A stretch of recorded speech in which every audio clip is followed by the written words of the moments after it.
એટલે આ ધર્મનું મૂળિયું ટેપરૂટ અને એનાથી ધર્મ વિકસે શકો. ધર્મ શું કે વ્યવહાર દ્રષ્ટિથી હું નામધારી છું અને નિશ્ચય દ્રષ્ટિ તું શુદ્ધાત્મા છું. એટલે આખું ધર્મ ધ્યાન આ બેમાં આવ્યું છે. રહી શકે એવું નથી. તો એ રહી શકવા માટે તપ તો આવે છે, પણ તપ પકડાતું નથી. સમજાય તો પકડાય ને આપણે, સમજાય તો.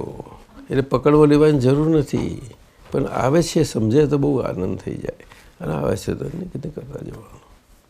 ના સહન થયું તો એકલા જઈને ગમે ત્યાં ખૂણામાં જઈને બેસી જવું.